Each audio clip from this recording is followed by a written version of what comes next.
윤석열 대통령에 대한 수사도 빨라지고 있습니다. 검찰은 윤 대통령에게 오늘 오전 10시에 출석하라고 통보했지만 출석하지 않았다고 밝혔습니다.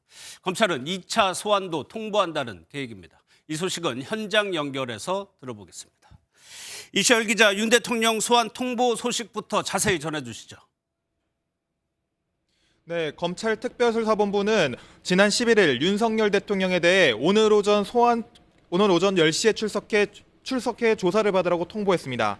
하지만 윤 대통령이 출석하지 않아 조만간 2차 소환 통보를 할 예정이라고 밝혔습니다. 특수본이 윤 대통령에 대해 직접 조사 시도를 한 건 이번이 처음인데요. 비상계엄이 선포된 지 8일 만에 출석을 요청한 겁니다.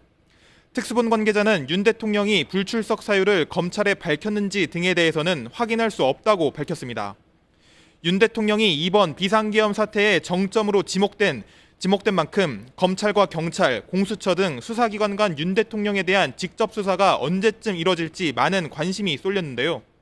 검찰 특수본이 먼저 조사를 시도한 사실이 알려진 가운데 윤 대통령을 겨냥한 수사가 속도를 낼 것으로 보입니다. 군 수뇌부들에 대해서도 잇따라 구속영장이 청구되고 있죠.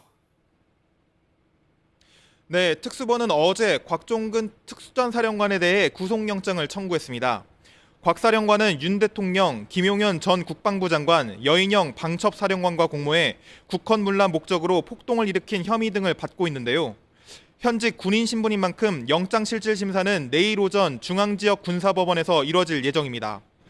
곽 사령관은 계엄 사실을 언론을 통해 알았다고 했다가 이틀 전에 미리 알고 있었다고 말을 바꿔 논란이 되기도 했습니다.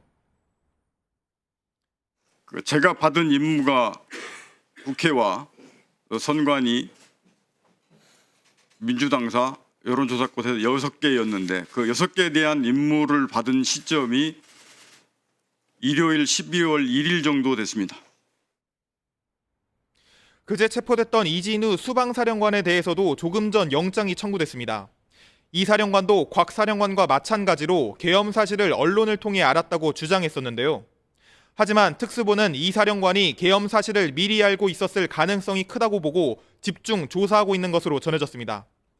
특수본은 이러한 부분을 확인하기 위해 조성현 수방사 제1경비단장을 참고인으로 조사하는 등 다른 수방사 간부들에 대해서도 조사에 나선 것으로 알려졌습니다.